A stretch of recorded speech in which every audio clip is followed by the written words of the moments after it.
A análise de hoje mergulha num monólogo dramático bem interessante. É sobre um vampiro ancião ensinando um neófito, um novato, sobre a Segunda Inquisição. E ele usa lições da história para mostrar como a espécie deles é frágil. A atmosfera e a voz do personagem são, nossa, incrivelmente fortes. Sim, o tom é muito imersivo.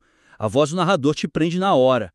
Vamos ver como a gente pode, talvez, elevar a estrutura e o impacto disso tudo para um outro nível. Transformar o que já é uma lição poderosa em algo assim genuinamente aterrorizante para quem ouve. Com certeza, o material já tem um mosaico muito rico de eventos históricos, de conselhos. A forma como o narrador usa as histórias de Londres e Viena, por exemplo, é muito eficaz.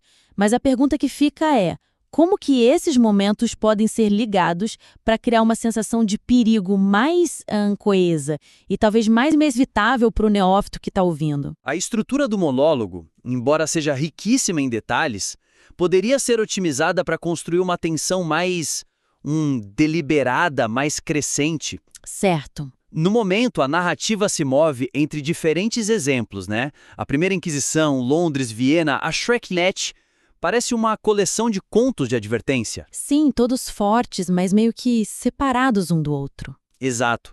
A sensação é de uma palestra com múltiplos pontos, e não um argumento único que vai se construindo até um clímax que seja inescapável. Entendi.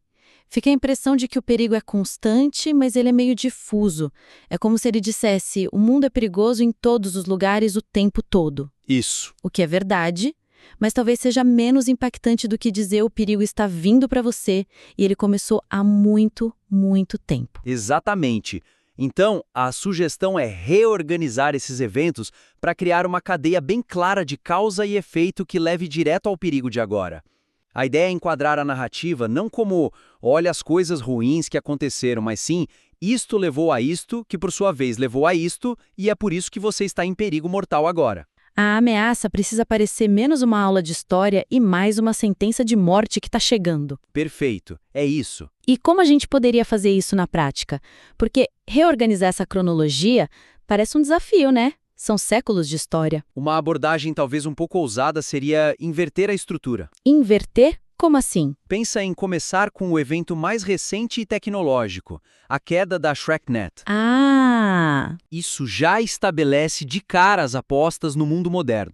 É um desastre que um neófito, uma criatura do século XXI, entenderia na hora.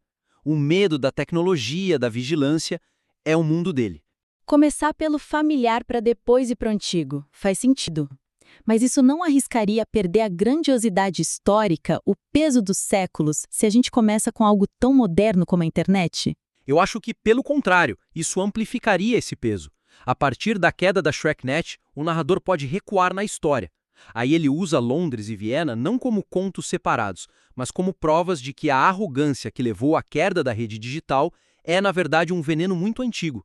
Entendi. A transição poderia ser algo como: você acha que a tecnologia nos traiu. A traição é mais antiga que qualquer fio de cobre. A mesma soberba que nos fez invisíveis online foi a que condenou Londres. Nossa, isso transforma a história em evidência para um caso que ainda está em andamento. Eu gosto muito disso. Cada flashback vira uma prova de que o mesmo erro fatal se repete. Exato. O que nos leva a uma segunda opção, que pode até ser combinada com a primeira. Qual seria? Usar a arrogância vampírica como o fio condutor explícito que conecta tudo. Cada história vira uma faceta diferente desse mesmo erro. O narrador poderia introduzir cada segmento com variações da mesma ideia, tipo: nós os subestimamos e eles se voltaram contra nós. Aconteceu séculos atrás, aconteceu em Londres, aconteceu em Viena, e agora com a Shreknet, aconteceu de novo, mas em escala global. A cada vez o erro é o mesmo, a cada vez o preço é mais alto. Isso transforma a palestra numa tese implacável sobre a nossa capacidade de autodestruição. Isso. E essa ideia de arrogância me leva a pensar no alvo disso tudo, né? O neófito. O enquadramento do monólogo como esse diálogo com um child é uma ferramenta excelente. Mas, com essa avalanche de informações, será que a lição está sendo mesmo moldada para ele? É um ótimo ponto. O nível de detalhe, a complexidade das informações pode criar uma dissonância com o papel de quem está ouvindo, o neófito. O narrador sobrecarrega o Child com uma chuva de nomes, né? Mithras, Monte Coven, Annie Ballerly, facções, política, é muita coisa. Um iniciante de verdade provavelmente ficaria perdido. E aí ele não conseguiria extrair a lição principal no meio de tanta lore, tanta informação. Sim. Mas existe o risco de simplificar demais. Quer dizer, talvez a intenção seja mostrar que o mundo dos vampiros é esmagador por natureza, que o neófito deveria se sentir perdido. Sim, sim. Não é exatamente assim que o ancião falaria, cheio de referências que o novato teria que se virar para entender, quase como um teste. Essa é uma leitura excelente da intenção do personagem. E sim, um ancião seria assim. A questão é o equilíbrio. Equilíbrio entre o realismo do personagem e a eficácia dramática da cena. Se o Child, e por consequência quem escuta a peça, se perde completamente, a lição perde a força. O que deveria ser um aviso aterrorizante vira só um ruído confuso. Exatamente. O Child acaba virando só um dispositivo passivo para a gente receber o fluxo de informações do autor, e não o personagem que está sendo ensinado. Então a questão não é remover a complexidade, é recalibrar a entrega, fazer a complexidade servir a lição e não ofuscar ela. Perfeitamente colocado.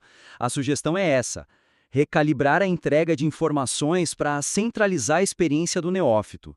Transformar a história complexa de uma palestra numa série de, testes, perguntas retóricas que forcem o Shield a se engajar com o material e a entender o lugar dele nisso tudo. A lição tem que ser sentida, não só ouvida. E essa ideia de ameaça pessoal me faz pensar no exemplo de Viena, que foi um colapso catastrófico.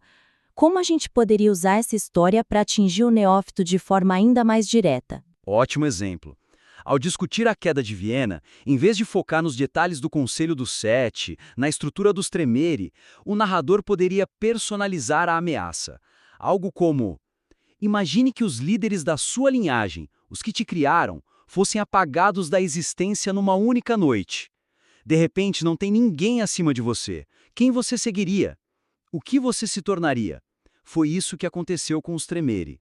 Uau! E é isso que a Inquisição quer fazer com todos nós. Isso transforma um evento histórico distante num exercício de imaginação aterrorizante e muito pessoal. Ameaça a identidade dele, a segurança dele, não só a existência. Exato. Reforça a ideia de que a imortalidade não garante nada. A estrutura que ele conhece pode simplesmente virar pó. Exatamente. E a gente pode aplicar a mesma lógica a Londres. Mudar da exposição para interrogação. Em vez de só contar a história complexa do Mithras, o narrador poderia usá-la para testar o julgamento do neófito. Como? Ele poderia dizer: você já ouviu as lendas sobre Mithras, o deus imperador. Deixa eu te contar o que as lendas não dizem. Agora me diga, criança, o que você faria no lugar dele? Sacrificaria uma cidade inteira para travar sua guerra sagrada? A resposta para essa pergunta vai determinar a sua sobrevivência, não a minha. Isso muda completamente a dinâmica de poder. O ancião não está só ditando regras, ele está forçando o neófito a desenvolver o próprio julgamento, a fazer escolhas impossíveis. Sim. Isso é muito mais perigoso e, por consequência, muito mais interessante. Torna o novato um participante ativo da lição. E o torna responsável pela própria sobrevivência. A lição deixa de ser passiva. E essa ideia de forçar o julgamento do neófito nos leva direto à figura do professor. A voz do narrador é um dos pontos mais fortes da peça. Ele é erudito, experiente, mas até que ponto a gente pode ou deve confiar nele? Paralelamente o viés e as possíveis hipocrisias do narrador. Hoje, ele se apresenta como um guia sábio totalmente confiável. Os preconceitos dele, a devoção quase cega a Mithras, a desconfiança com os Nosferatu, são claros, mas são apresentados como verdades objetivas. E aí, a gente perde uma oportunidade para a tensão dramática. Essa perspectiva é muito boa, porque no momento, ele é a voz da razão, o sobrevivente que sabe das coisas. Você está sugerindo que ele pode ser ele mesmo um sintoma do problema que ele descreve, a tal da arrogância vampírica. Exatamente. A sugestão é introduzir momentos de autoquestionamento, contradição sutil ou uma admissão velada do próprio papel dele nos eventos. Isso forçaria quem escuta a questionar os motivos do narrador. Ele está realmente ajudando o Shield ou está manipulando o Shield para a própria facção dele? Essa incerteza aumenta a tensão. Fascinante. Mas me pergunto se minar a autoridade do narrador desde o início não enfraqueceria a lição. Como equilibrar essa ambiguidade sem que a gente simplesmente descarte tudo que ele diz como propaganda? A chave não é transformá-lo num mentiroso óbvio. É só torná-lo uma fonte não 100% confiável. Não é quebrar a autoridade, é adicionar fissuras. Entendi. Uma forma de fazer isso é com ambiguidade. Depois de defender apaixonadamente as ações de Mithras em Londres, o narrador poderia fazer uma pausa.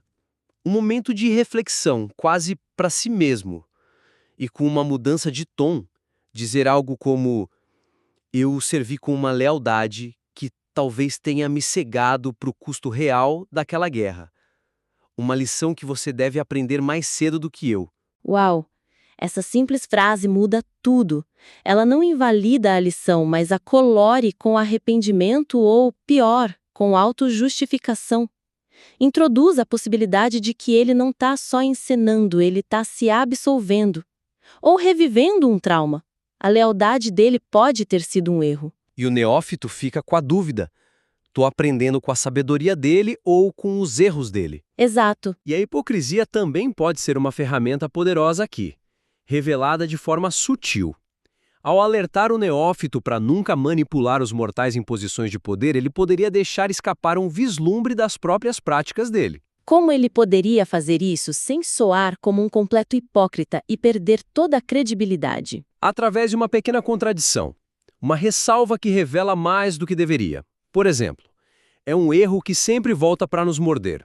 Colocar os mortais no poder é como dar uma faca a uma criança. Certo. Claro, um peão bem posicionado entre eles é uma necessidade para a sobrevivência, mas deve-se ter o cuidado de não lhes entregar o tabuleiro inteiro. Ah, esse claro às vezes é necessário revela tudo. Ele mesmo quebra a regra que está ensinando. Isso. Então, a hipocrisia dele é a prova viva da tese. Ele alerta sobre a arrogância vampírica enquanto exibe a sua própria, por se considerar a exceção à regra. Isso é brilhante. Ele não é um professor idealista, ele é um sobrevivente cínico, e isso o torna mais complexo, mais perigoso e, paradoxalmente, mais realista. Exatamente. A lição se torna mais potente porque vem de alguém que está claramente manchado por aquilo que condena. O neófito é forçado a filtrar a sabedoria do cinismo, a lição da manipulação. Em resumo, então, a proposta é refinar a estrutura para construir uma tensão crescente, linear. Ajustar a entrega de informações para engajar o Child como um participante ativo e aprofundar o personagem do narrador introduzindo camadas de ambiguidade e falibilidade. Exatamente. As sugestões práticas são: primeiro, reestruturar a narrativa em torno de uma linha clara de causa e efeito. Talvez começar com a ameaça moderna da Shreknet e usar a história como prova de um padrão de arrogância. Segundo, centralizar a perspectiva do neófito. Usar perguntas retóricas, analogias pessoais para tornar a história relevante e imediata. Tirar ele do papel de ouvinte passivo. E terceiro, e talvez o mais importante, injetar momentos de autoconsciência ou contradição sutil para tornar o narrador menos um professor infalível e mais um personagem complexo, enviesado e potencialmente não confiável. Sim. O que aumenta exponencialmente a tensão dramática da peça inteira. Isso. A peça deixa de ser uma aula e se torna um jogo perigoso de sobrevivência, onde a primeira lição é que nem mesmo seu mentor está acima do erro que ele mesmo descreve. O material já é excelente, tem uma base muito forte. Com esses ajustes, pode se tornar uma peça ainda mais poderosa, mais ressonante, que não só informa, mas também perturba e desafia. A gente encoraja o autor a explorar essas ideias e, se desejar, a nos enviar a versão revisada para uma nova análise.